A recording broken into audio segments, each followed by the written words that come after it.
Hey folks, Dave here and I like knives. Here to talk to you about the CRKT Squid. This is a little knife, was released a couple of years ago, Lucas Burnley design. But first, before we get into the gold and the garbage, let's find out just how little it actually is. First up with the Ontario's Rat and 2, so you can see that it is dwarfed even by the 2. The Spyderco Delica and Spyderco Endura, you can see that this little baby boy, little tiny baby boy. The Spyderco Para 3 and Paramilitary 2, once again, small thing. The Benchmade full-size Griptilian and mini grip. And just for the fun of it, the Cold Steel Recon 1 and the SOG Seal XR, so that you can see that it is just a hair longer than the handle of the SOG itself. Well, it's a good thing that we started with the size comparison, because that really is one of the biggest characteristics of this knife, is just how small it is. If this is something that intimidates you, something that you don't want to put in your pocket, something that maybe even this is too big, or perhaps there are legality issues in your area, with a handle of 2¼ inches, with a blade length, I apologize, of 2¼ inches, handle of 3½, this is not going to be something that is going to run into many legal issues. People in your life that would otherwise be scared of this thing, probably not going to be scared of this, that kind of thing. As small as it is, that lends it a lot of extra usability in a lot of real-world situations. Small, good. The action is also pretty well dialed in. So, right there, very easy to flick, even to Spidey flick. It's hard to do it at this angle, but the action is very good. The pocket clip is also very good. So you can see back here that it is the fold over style deep carry clip. Very nice, a whole lot of room in there. Unfortunately, it is only going to be the one position, as there are no other pre-tapped holes for it. It is just locked in there. Don't know why you couldn't pull it over here like you did on the spleen, but alas, whatevs. The lock bar access is very well done. And we're going to get into that part a little bit later. But lock bar access is good. You can see right in there, there's just a little bit of jimping, so it's easy to get your thumb in there, disengage it, nice and easy. Backspacer, also pretty good. As I've said before, I do appreciate a designed backspacer, especially one that does incorporate the lanyard hole. This actually threw me off. I was expecting it to be some kind of FRN. It is actually stainless steel. This is, or aluminum at least. This is some kind of metal, will suffice to say there, the backspacer is. And it comes up that much and is only held in with 2 screws, making this an entirely 3-screw knife, which is other than the pocket clip. Which, I mean, you don't want to see a whole host of them in a knife this size. The jimping also pretty well done here on the back of the blade. Nice and wide, not going to hurt your finger or anything like that. You can get your finger all the way to the tip of the blade. Again, that size gives you a lot of extra control. There's a lot of things that you can do with this that would be difficult to do with a larger, more sizable, more heavy knife. And bringing everything to a close, and what we're going to talk about a little bit later, is the price. This thing is only $25. And for that money, for 20 bucks, you're getting a decent package. Good action, good size for specific situations, pocket clip. It was a well thought out design. The sharpening choil appears to be pretty well done. Good thumb studs. This is an excellent, excellent design. However, it has a little bit of gold. Obviously, it's going to have a little bit of garbage. And we're going to talk first about the size, because it's great that it's so small. I don't have small hands. I have medium hands, I think. And it's very difficult for me to open this, because while I'm trying to hold it with my pinky, it just isn't long enough for that. And when it's in hand,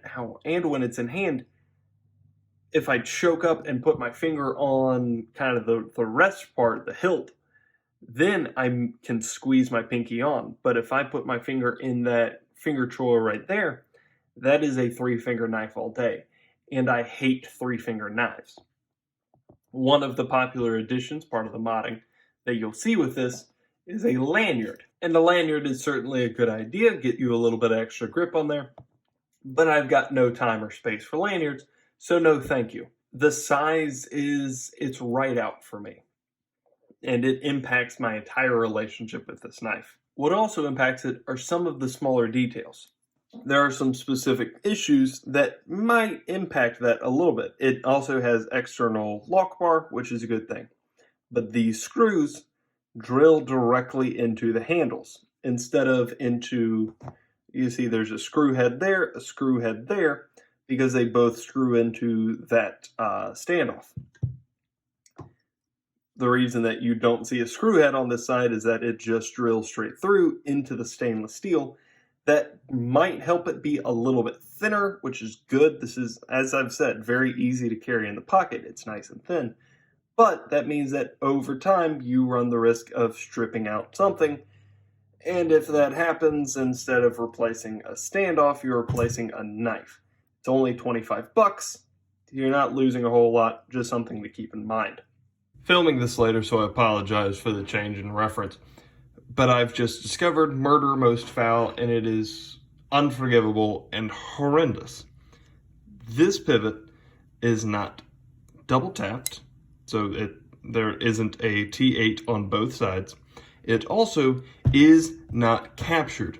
The first is an incorrect way to design knives, but is very common.